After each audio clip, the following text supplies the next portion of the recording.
Hey everyone, this is John from US Dash Camera. Got another review courtesy of GearBest.com again. This time they sent me the Dome GS98C dash camera.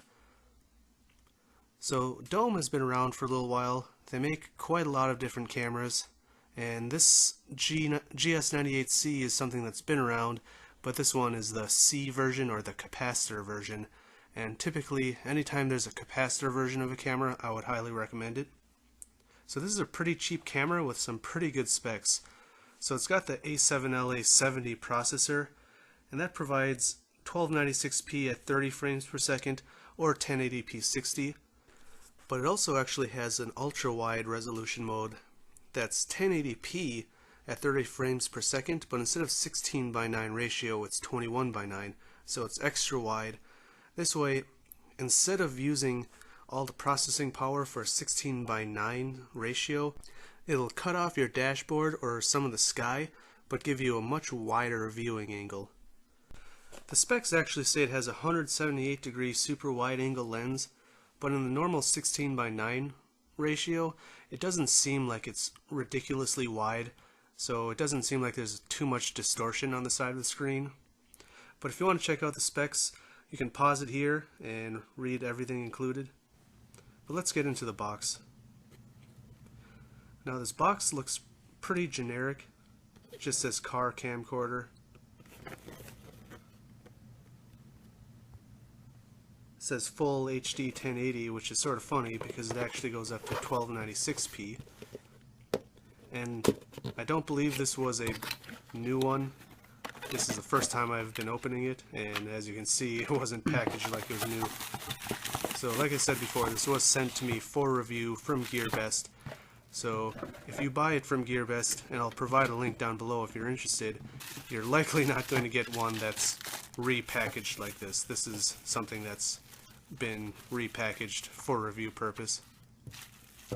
So here you can see a data cable, the camera, the mount, and a manual.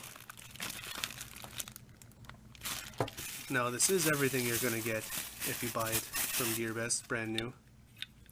One of the interesting parts about this camera is it does have GPS, and as you can see here, the GPS is actually built into the suction cup mount. So it looks like a generic suction cup mount, but the tab to push it down or connect it is actually the GPS dongle. So here's the camera. It's got a pretty big lens on the front. It looks like a digital camera. And it does have a 5 megapixel CMOS sensor.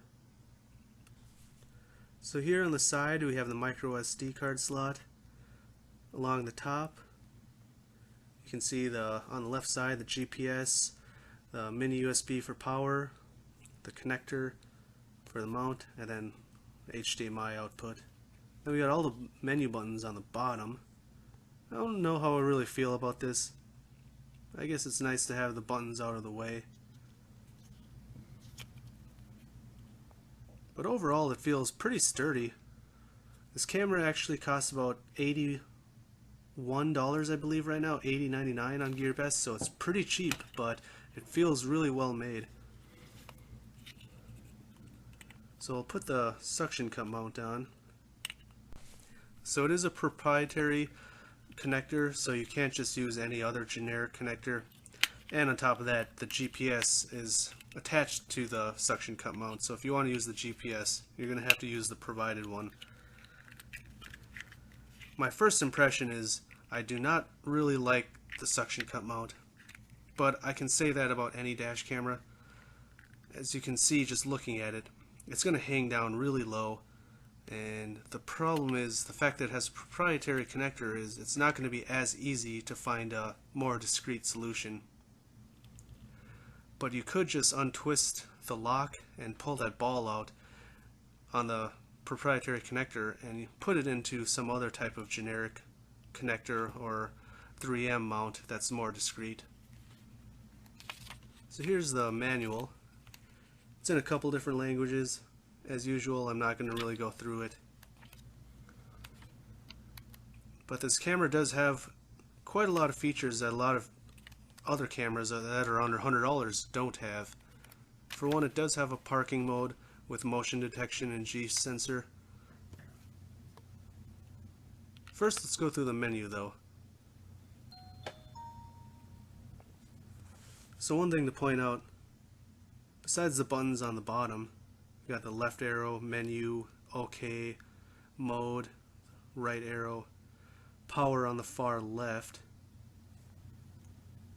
so you can turn it off manually if you'd like. But on the right side we got the lock button, so you can see when I push that, it locks it as an event, and that way you can make sure to save a video if there's something that happens and you really want to make sure it doesn't get saved over. That's what you would push. I really wish all of the cameras would have that, because a lot of high-end cameras don't seem to have it. So here we got their video resolution. Like I said, there's a 1296p, the 1080 21:9 mode at 30 frames a second. So that's going to be pretty useful. 1080p 60 is really nice. I've uploaded some clips already. I don't know why you would want to use 1080p 30 unless you have a small memory card, but it does have the option. Then you've got the high dynamic range 1080p 30. And I will make sure to have clips or samples of all of these different clips or modes, because it does offer a lot of modes. This camera probably has more different resolution modes than any other camera I've tested.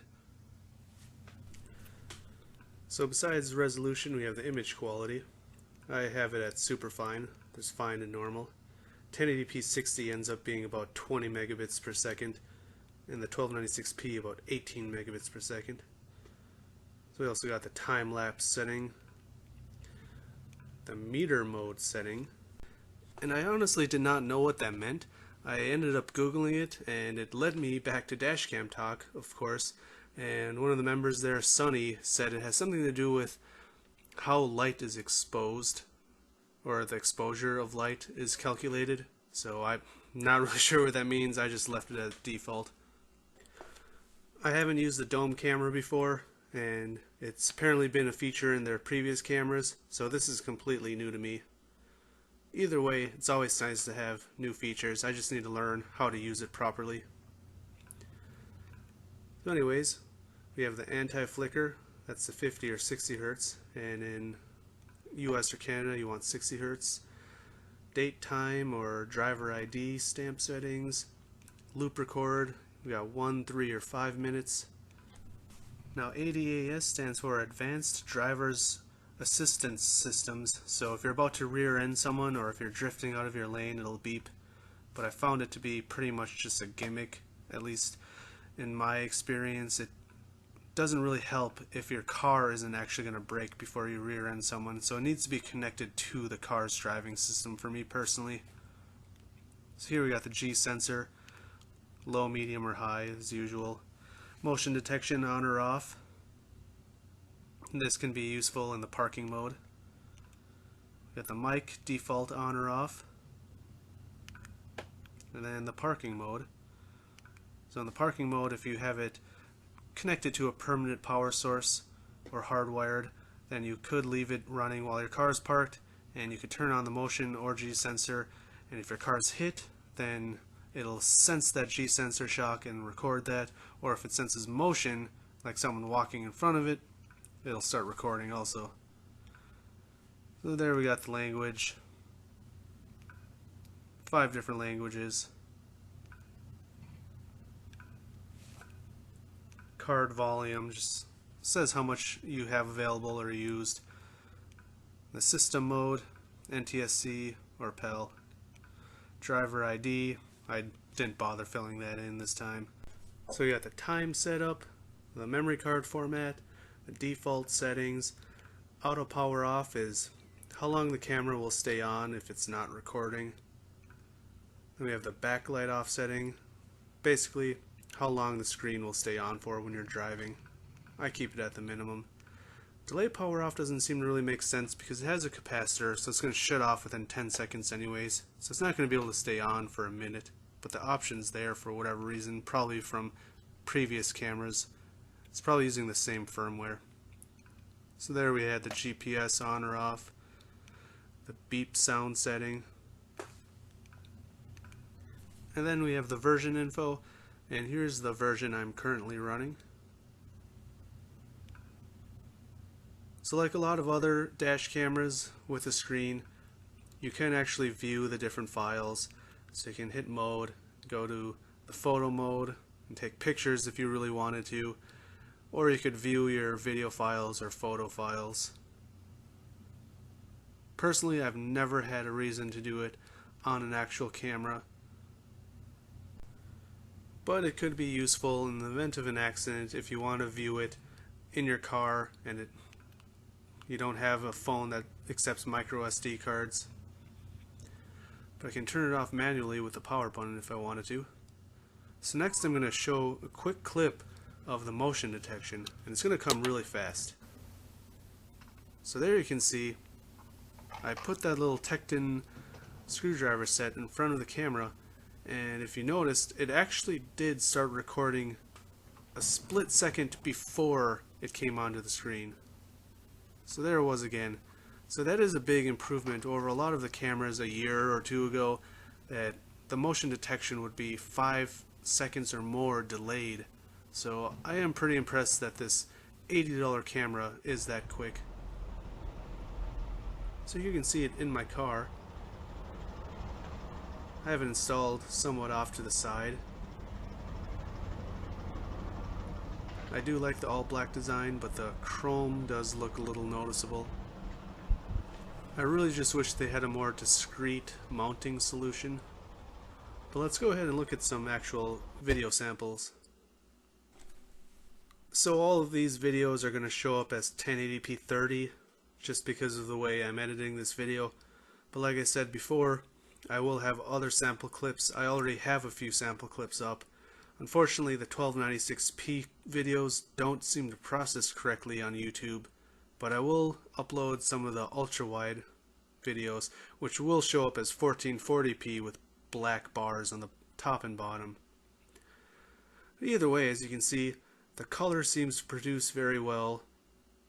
It looks like with the higher bit rate, it creates a really great image. I think anyone that's still considering a G1W is sort of crazy, because you could spend $20 more and get a camera like this that has much better video quality and way more options.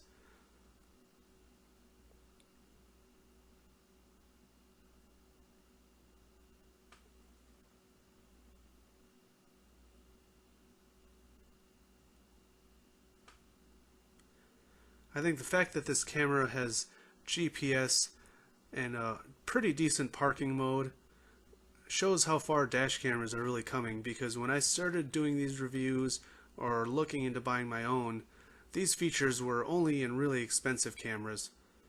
So it's good to see cameras under $100 having such great quality and so many features. Now, the one special feature I really wish this camera did have is OBD functionality. The Shadow GT880S that I tested from GearBest sort of impressed me with the way the OBD worked. It wasn't as featured as I was expecting, but for quite an affordable camera, it did make me wish a lot of high-end cameras also had that. So now let's take a look at this camera, the dome, in really harsh lighting. So here you can see with the sun shining straight down at the camera, there is quite a lot of silhouetting. I've seen some cameras perform a little better, but at the same time it's definitely not the worst I've seen. Overall, the video quality on this camera seems to be pretty impressive, especially for a camera under $100. I think it rivals a lot of $200 to $300 cameras even, at least in video quality. The biggest knock against this camera that I have, I mentioned already before, is I really don't like the mount, but that's pretty standard in almost any of the cheaper cameras. The only exception I've personally found is the A118 style cameras. Everything else has suction cup mounts, and I personally do not like those suction cup mounts at all, unless it's going to be a camera I plan on using in different cars and plan on moving around a lot. But for my personal use, I want something that's permanent and not very noticeable. It definitely is possible though, if you have a car with a black dots behind your rear view mirror, you could place a suction cup mount plate there and still get it pretty hidden behind your rear view mirror, so it's definitely not impossible to make a camera like this discreet. It's just not as easy with the default mount. So let's go ahead and look at some night footage now. I think overall this camera does seem to do pretty well at night.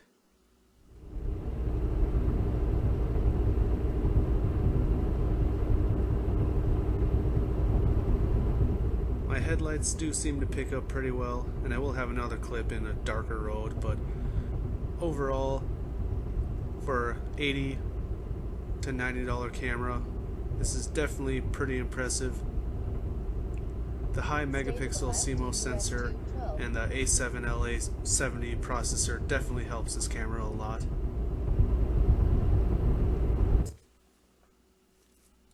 So here's a clip with no lights at all, and while you can't see a whole lot, I've used so many different cameras where this road would be nearly completely black, so at least this would pick up other cars with their lights on. I'm definitely not going to have issues with this camera when there's other cars around me. And that's what's most important, is if you get in an accident with another car, or if you hit an animal. So overall, I'm really impressed with this camera. It's very affordable at just over $80, so it rivals the G1WC, but it has higher specs, way better video quality, and far more features. I really like that the parking mode with the motion sensor actually works decently. The fact that it starts recording before it senses the motion is very important, or I should say the moment it senses the motion. And the fact that this has GPS built into the mount, while I don't like the mount a whole lot, is pretty cool, because for an $81 camera, to have the GPS included is pretty nice. Now the A118C is cheaper, and you can get the GPS included or separately, and it might be about the same price, but the A118C definitely doesn't have as good of video quality. But the trade-off is the A118 cameras do have much more sleek, discreet form factors. So overall, I think this camera is a great option if you don't mind the form factor, but want a really affordable camera with great specs, good video quality, and quite a lot of different features. So I hope you enjoyed this review. Like I said before, if you're interested in this camera, check out the description below. I have a lot of different other dash camera reviews on my channel, so if you're new to my channel, I'd appreciate if you hit like and subscribe. As usual, drive safe, and I'll see you next time. Thanks for watching.